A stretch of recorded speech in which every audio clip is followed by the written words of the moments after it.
and Trump have met in the Oval Office. Autistic Somalis are funding terrorist organizations. Yes, this is real. And the House condemns socialism, including the 3 top Democrats. This is your daily injection of political crack. Let's go. Start with Trump and Zohran in the Oval Office. We're just going to start with the best clip. Are you affirming that you think President Trump is a fascist? I've spoken about... That's okay. You can just say yes. Okay. It's easier. It's easier than explaining it. It's what the fuck, dude? You can just say yes. It's easier that way. What the? That is so funny. Everyone was expecting some sort of like brutal battle or something. I'm like, Trump's just going to turn on being nice, Trump, and they're going to get some clips of them being nice, and the lefties are going to complain that Trump was nice. We've got more, baby. We've got more. All right. We've just had a great meeting, a really good, very productive meeting. We have one thing in common. We want this city of ours that we love to do very well. And I wanted to congratulate the mayor. He really ran an incredible race against, a lot of smart people, starting with the early primaries against some very tough people, very smart people. And he beat him easily. Bro, listen to how Trump's talking about Mamdani when he's standing there next to him. Yo, a lot of people don't like this. Trump's saying nice things about Mamdani, but the things that he's saying are true. Mamdani absolutely clean swept New York. Okay, this is true. And if there's one thing that Trump loves and respects, it's other people that win. He loves winners. I will say, I'm just tooting my own horn here. I expected this. This is what Trump does when he's dealing with people with power. And I also do think that this is going to piss off a lot of lefties because they wanted Trump to be an asshole so they can have something to complain about. And I congratulated him. And we talked about some things in very strong common, like housing and getting housing built, and food and prices, and the price of oil is coming way down. Anything I do is going to be good for New York. If I can get prices down, it's good for New York. And we've got them down, way down from last year. We have, as you know, I've been saying to a lot of people, Walmart said that Thanksgiving this year is exactly 25% less than last year. So that's good for New York, good for everybody.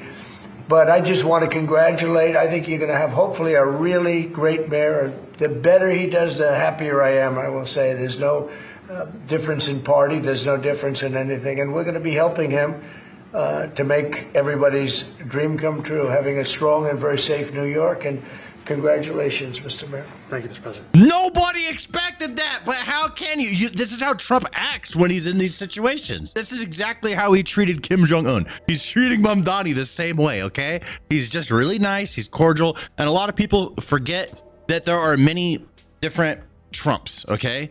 This is a mixture of the real Trump and the behind the scenes Trump, but there's a behind the scenes Trump and then there's a real Trump there's a Trump that everyone else sees. And Trump likes to relate to people. So that's the Trump that we see a lot. It also pisses off the other side. So there's that. And it's funny for our side to see it. However, when he's behind the scenes and he's doing stuff, he's a lot more just business. Okay. And in business, you're polite. Reporter to Mamdani, you referred to Trump as a despot.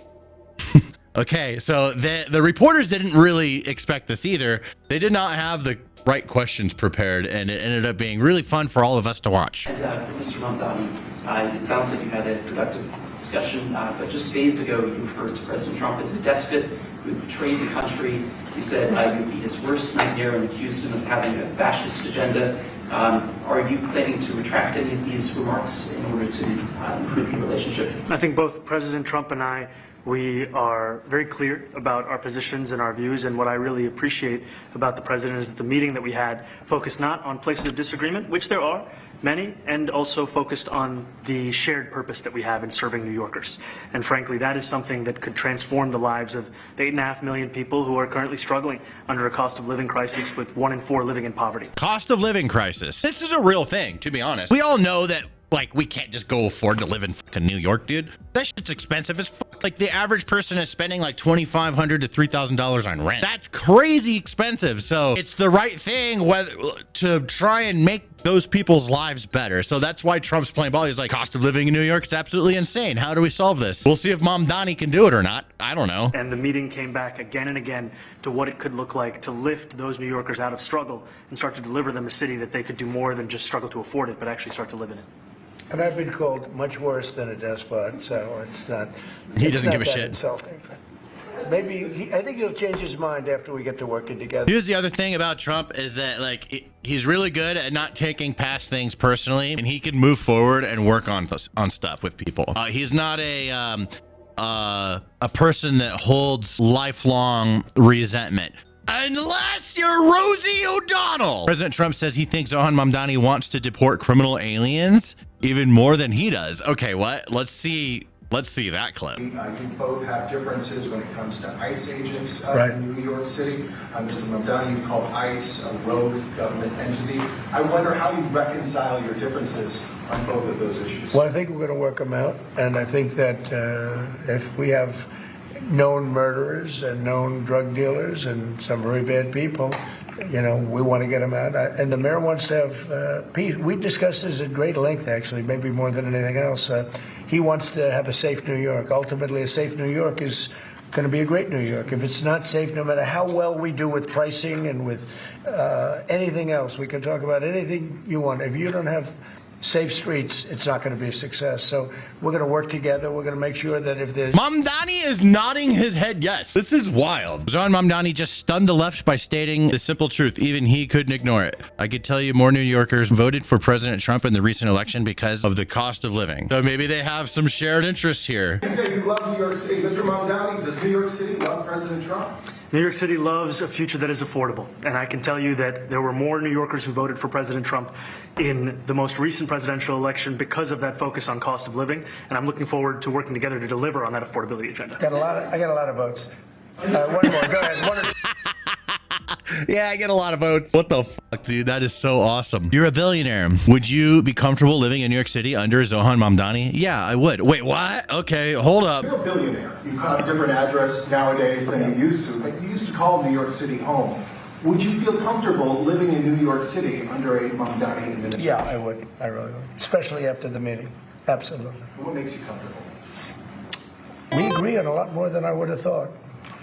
October I Riot, think thanks he's, for the prime, I bro. want him to do a great job, and we'll help him do a great job. You know, he may have different views, but in many ways, you know, we were discussing when Bernie Sanders was out of the race, I picked up a lot of his votes, and people had no idea because he was strong on not getting ripped off in trade and lots of the things that I've practiced and been very successful on. Tariffs, a lot of things. Bernie Sanders and I agreed on much more than people thought. And Right. This is true. Big problem is that the things they disagree on fundamentally stop them in their tracks from being able to work with each other. I think that they're nice to each other now and they're being cordial. And then once, you know, everyone stops talking about this and they go back to, you know, he goes back to New York, Trump goes back to running the country.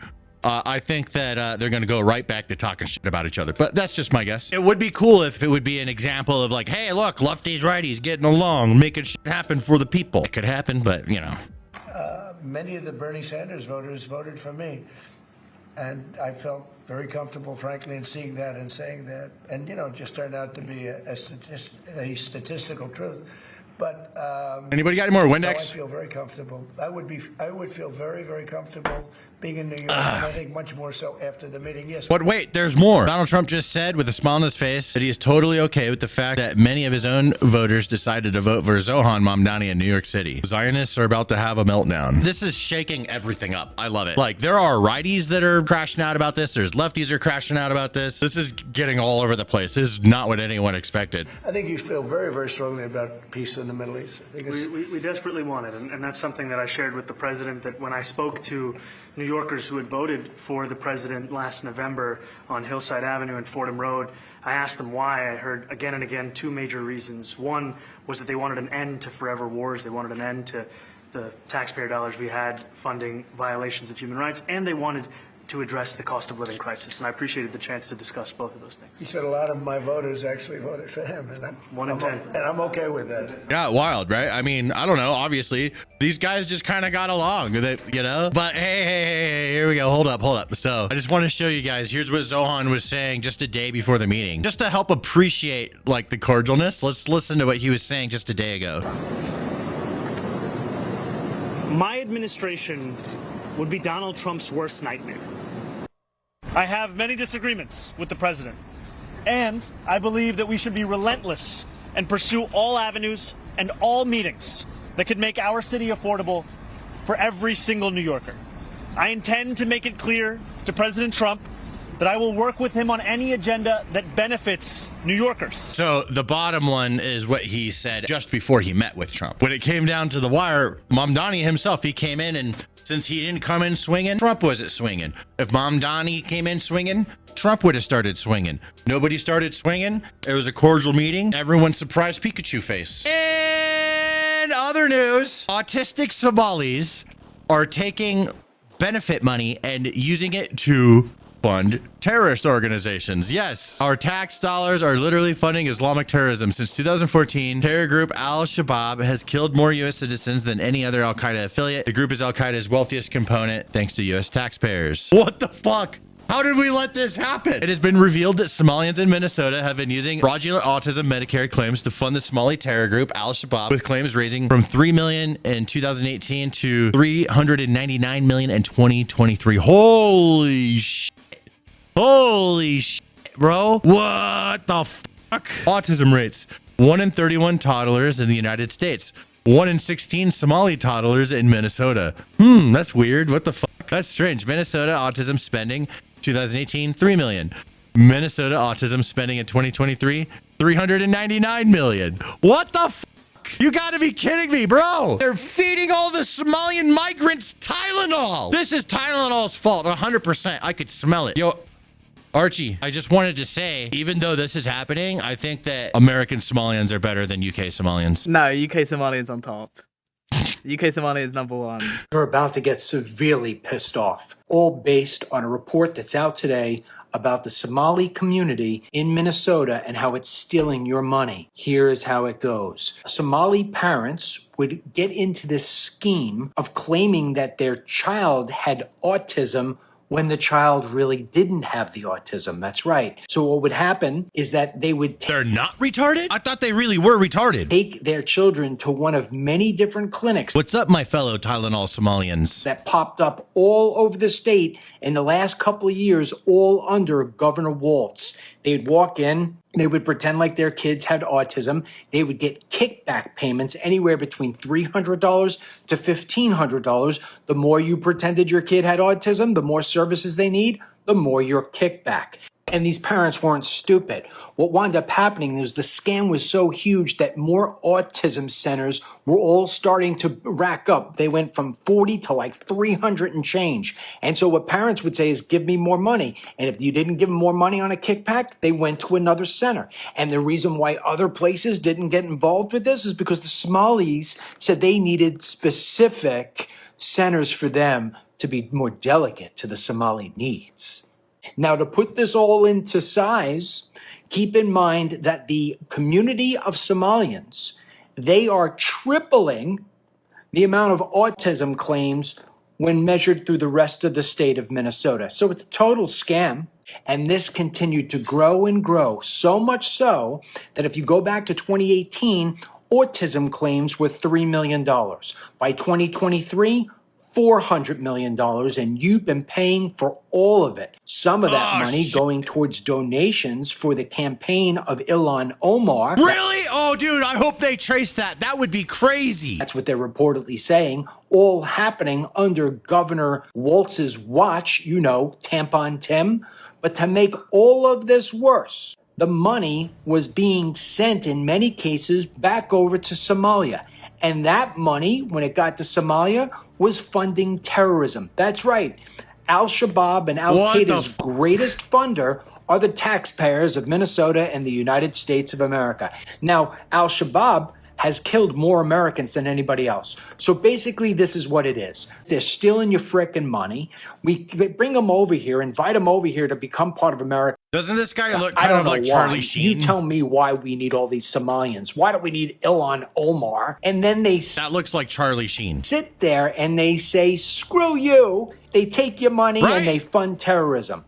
Do you think maybe it's time to get rid of these people, to stop taking them in? I do. We definitely need to stop taking in so many fucking immigrants. We need to limit it. It needs to be limited. We don't have to have stupid border laws anymore. Another big surprise today, the House passed a resolution condemning socialism after a high-profile Democrat vote in support of the measure. That was pretty, look at this. Look at it. Even Democrats voted on this. From the Hill right now, this is a measure to condemn socialism. The vote is still being tabulated, but of note, the 4 leading Democrats in the House voted with Republicans to condemn socialism, yet 96 Democrats voted no.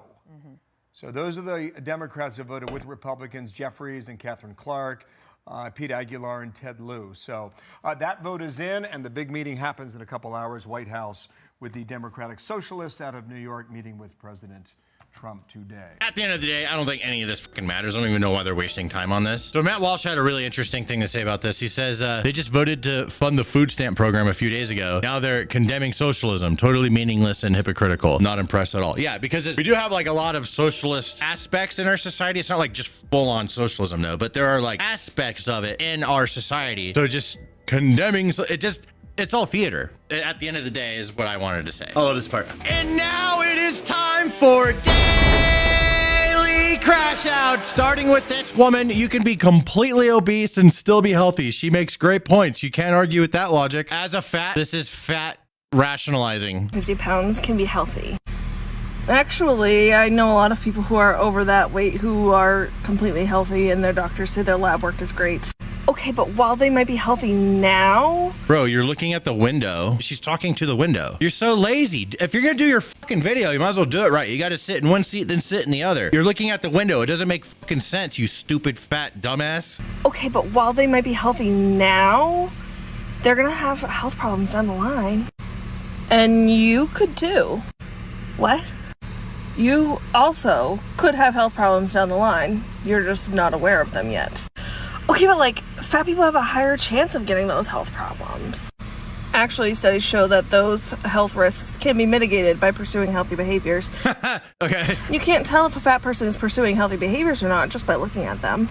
And actually... You can tell if somebody is unhealthy and you can kind of, you know, I mean, do we want to do the odds? What's that betting thing called again? Something bet? Polymarket. We should polymarket this. I hate watching fat people rationalizing being fat instead of admitting that the best thing I could do is go be a healthier person. She claims that anyone who isn't black and posts pictures with friends without any black friends is automatically a racist. What the fuck? Is it just me, or when I see non-black people post pictures of their friends and there's never a black person in the photos?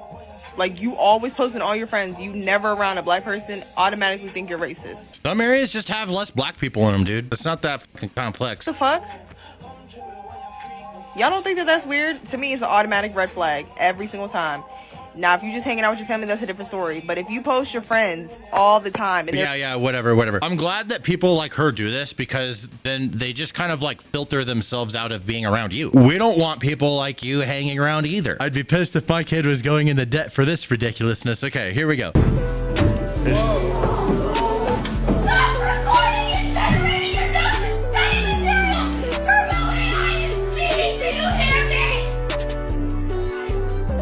No, I'm like, is this AI? Is this real? Is this scripted? I don't know. But what I am going to do is I'm going to find an example of one that I know for a fact is real. Here we go. No, it's you. Now you are, oh my God. Oh my God. So this woman, she like attacked this black lady at Victoria's Secret. There's a long video. You can check it out from Mama Africa Muslima. Okay, if you want to go see it. Watch. Do you see this? Watch. Oh my God, I Watch. never thought nothing like this would happen to me. She just... Don't.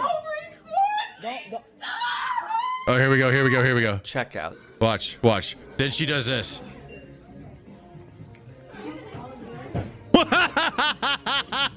That's why I think it's real, bro. I know. What the fuck? Look. Look at that! You keep lying saying I'm threatening you, so I'm recording to protect myself. After target. What the fuck? Yeah, that's my favorite Karen of all time. That's why I think that, is this AI? Is it staged or is it real? I think it could be real. Hey, MAGA, you wouldn't say that septum ring shit to my face. Oh my God. Oh, fuck. Hey, MAGA, you wouldn't say that septum ring shit to my face. Yes, the fuck I would. I would seek you out to do it on purpose. Just because of the smug way you just said this. Like, no, 100%. Woman cuts her hair due to government budget cuts in San Francisco. Okay.